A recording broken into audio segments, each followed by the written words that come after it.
سنة 1992 بنت صغيرة بتغرق في مسبح بيتها. محدش لاقي جثتها أبداً. بعد سنين طويلة عيلة جديدة بتنتقل للبيت ده، بتحلم بحياة سعيدة. بس المية بتخبي أسرار وبتطلب تضحيات. ريموند لاعب بيسبول كان عنده مرض التصلب المتعدد، بيلاقي في المسبح شفاء، لكن تمن الشفاء ده هو حياة عياله. عيلة والر لسه ما دريتش إن بيتهم مبني على مكان نبع قديم، وكل أمنية بتتطلب تضحية بدم. لو بتحب قصص الرعب الغامضة، اشترك دلوقتي في القناة شرح الأفلام @Cinema Explained Arabic. إحنا بنبدأ. في الليل ريبيكا بتصحى على صوت غريب، لعبة مركب صغيرة بتطفو في المسبح. بتوعد أخوها المريض إنها تجيبها له. بتحاول تمسك المركب بشبكة بس مش عارفة. فجأة قوة خفية بتدفعها في المية. بتشوف أمها جنب المسبح بس بتختفي. النور بيطفي. ريبيكا بتطفو للسطح، بتشوف المركب تاني، بترجع له. حاجة بتسحبها من رجلها لتحت المية. صوت بيويسبر تيما جامي. ريبيكا بتطلع تاني، بتصرخ، بتنغمس تاني. في الوقت الحالي عيلة والر بتدور على بيت جديد. ريموند لاعب بيسبول كان مجبر يعتزل عشان مرض التصلب المتعدد. مستني في العربية بيسمع الأخبار.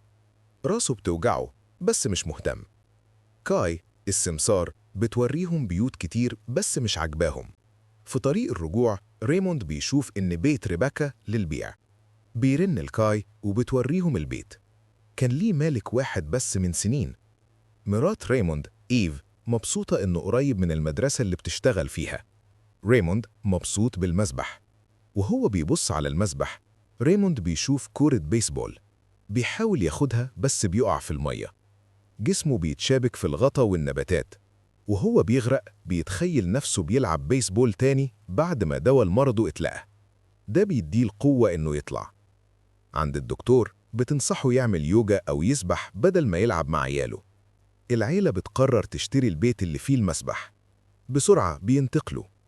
العيال بيروحوا نفس المدرسة اللي إيف بتشتغل فيها. بنتهم إيزي خايفة أول يوم، بس بتصاحب ولد مشهور اسمه رونن وبيعزمها على نادي السباحة بتاعه. في عطلة نهاية الأسبوع العيلة بتنظف المسبح. ريموند بيحط إيده في البلوعة عشان يفتحها. حاجة بتجرح إيده. إيده بتنزف كتير. مية بنية بتنزل من البلوعة بسرعة. عامل الصيانة بيشرح إن المية جاية من نبع جوفي فيها فلترة طبيعية وتدفئة. بيقولوا إن مية الينابيع دي مفيدة للبشرة. لما المسبح بقى جاهز العيلة أخيراً بتنزل تعوم. إيف بترمي عملات في المية والعيال بيتسابقوا عشان يدوروا على العملة المخصوصة. ريموند بيعمل تمارين وملاحظ إن المية بتريح عضلاته. بالليل إيف زعلانة من فواتير ريموند، بتنزل تعوم عشان تهدى. القطة بتتذمر وتهرب. في المسبح إيف بتتخض من شكل ريموند على الحافة، بس لما بتلف تاني هو مش موجود. النور بيطفش. إيف بتطلع. النور يرجع تاني. بتطمن على العيال وبتلاقي ريموند في السرير. هو ما جابش سيرة إنه نزل. إيف بتقترح تشتري غطا للمسبح. بالليل القطة قاعدة على لوح الغطس والنور بيطفي تاني. لعبة المركب بتظهر في المية والقطة بتزمجر. بالنهار إليوت بيلاقي طوق القطة في المسبح، بس القطة مش موجودة. ريمون بياخد الطوق وضمته بتبتل، بيشيلها. بتتفاجئ إن الجرح التأم خالص. العيلة بتغطي المسبح. إيف بيجيلها كابوس إنها في المسبح مع ظل غريب. بتصحى ريموند مش في السرير، هو بينزل يعوم. في الكشف التاني الدكتورة منصدمة، حالة ريموند تحسنت كتير. ريموند بيسميها العلاج المائي. ريموند مهووس بتحسين جسمه. إليوت بيطلب منه يلعب معاه، بس ريموند بيعمل رسم الضحكة على عملة ويقول له يلعب لعبة جيب العملة. إليوت بيلعب تحت المية. فجأة عملات بتنزل. إليوت بيطلع، مفيش حد. بينزل تاني، بيشوف عملات أكتر. بيبص الأعلى، حد واقف جنب المسبح. تاني مفيش حد. بيسمع دقة على لوح الغطس. مفيش حاجة. بنت بتويسبر ساعدني، اسمي ريبيكا، أنا عروستك. إليوت بيحط إيده في الفتحة. بيلاقي العروسة في شعر وإيد مرعبة بتسكعه. بيحرر نفسه ويشوف شكل في الفلتر. إليوت الخايف بيحكي لإيف كل حاجة. إيف بتفتش الحوش، مفيش حد. العروسة بتطفو في المسبح. ريموند فاكر إن ابنه بيتخيل. إيف بتقترح تعمل حفلة مسبح عشان العيلة تختلط أكتر. في تدريب إليوت للبيسبول، الكل مبسوط إنهم شافوا اللعيبة المشهورة. ريموند بيدي نصايح، بيقنعوه يلعب. أول محاولتين بيغلط، حتى بيقع. إيف قلقانة. ريموند بيفكر في المسبح وفي الرؤية، وبيضرب الكورة بقوة تكسر المضرب. إليوت زعلان إن أبوه أخد الأضواء. بالليل الأهل نازلين يتعشوا بره. إيزي بقيت مسؤولة، ودعت رونين وهددت إليوت. بيلعبوا في المسبح، بيلعبوا لعبة ماركو بولو. رونين بيخبي، بيطفش الراديو. مخلوق بيظهر في المية، بيوسبر بولو. إيزي فاكرة إنه رونين. المخلوق بيظهر وراها، بيختفي تاني. إيزي بتنط في المية، مفيش أرضية. حاجة بتسحبها من رجلها. بتتخلص منه، بتشوف مربع نور، بتعوم ليه. بتطلع في الوقت المناسب. الأهل بيرجعوا. رونين بيبوس إيزي ويهرب. هي مرعوبة. إليوت بيحاول يكلم إيزي بس هي مش موافقة. المسبح بيساعد أبوها وهي مش عايزة تخرب.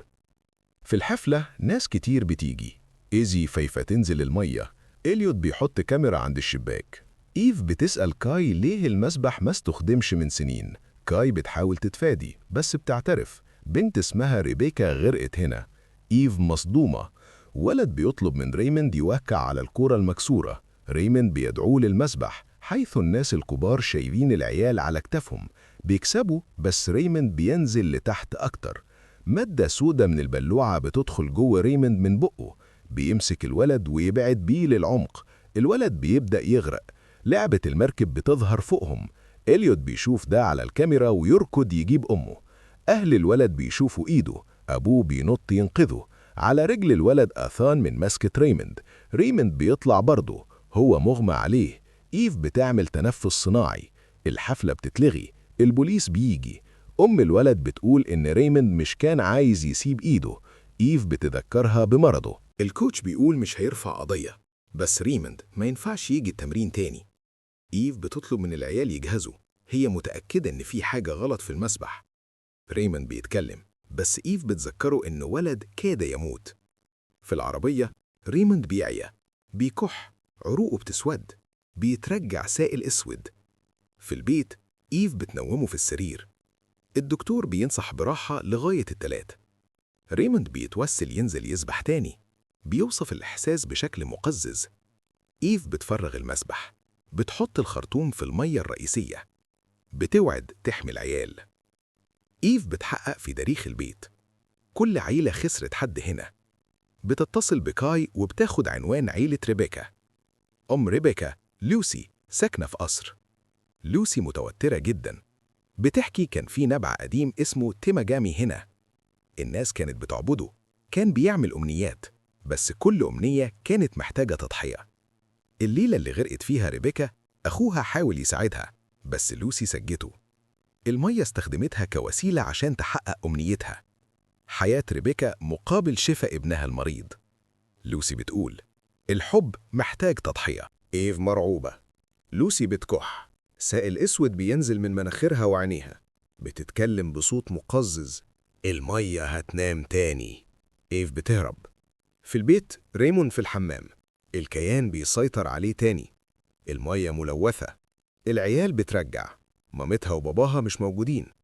إليوت بيسمع مواء. بيروح الحوش. المسبح اتعبى تاني. بيعلى لوح الغطس عشان يوصل لعوامة. العوامة بتنكمش. إليوت بيقع في المية. غطا المسبح بيبدأ يقفل. إيف وإيزي بيمنعوه. إيف بتنط في المسبح تدور على إليوت. إيف بتنط في الضلمة اللي مليهاش آخر في قعر المسبح. إيزي بتدور على أبوها. بتقع على زجاج مكسور. بتسمع صوت. بتروح تشوف. ريموند بيخضها. بيظهر فجأة وعيونه سودة. بيقول إن حياة إليوت صعبة.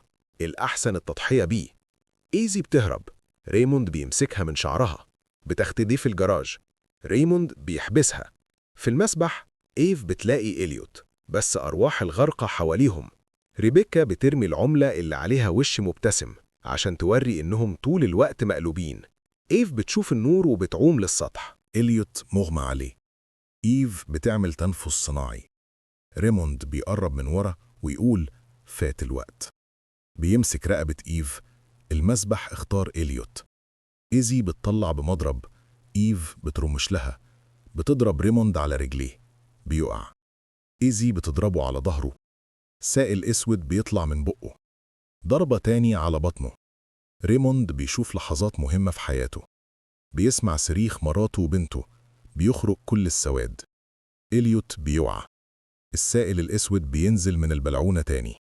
ريموند بيفهم. المسبح مش هيتوقف من غير تضحية. ريموند بينط في المية ويعوم للهاوية. إليوت بيطلع آخر سائل أسود. الظلمة بتختفي من المسبح. وأخد ريموند معاها. بعد فترة العيلة بتتفرج على فيديو ريموند بيقول لهم إنهم غاليين عليه. إيف بترجع العملة لإليوت. بيفكروا يبيعوا البيت، بس العيال بيقولوا إن كده هتحصل لواحد تاني، وريموند مش هيرضى كده. بيقرروا يملوا المسبح بالأرض ويقعدوا هنا عشان يمنعوا موت زيادة. حكاية عن إن الحب تضحية، وبعض التضحيات مش بروح. شكراً للمشاهدة. عجبك التحليل؟ اشترك في القناة @Cinema Explained Arabic وفعل الجرس عشان يوصلك كل جديد. رأيك إيه في تصرف العيلة؟ هل كان قرارهم بالصح إنهم يفضلوا في البيت؟ شاركنا رأيك في التعليقات. نشوفكم في الفيديوهات الجاية.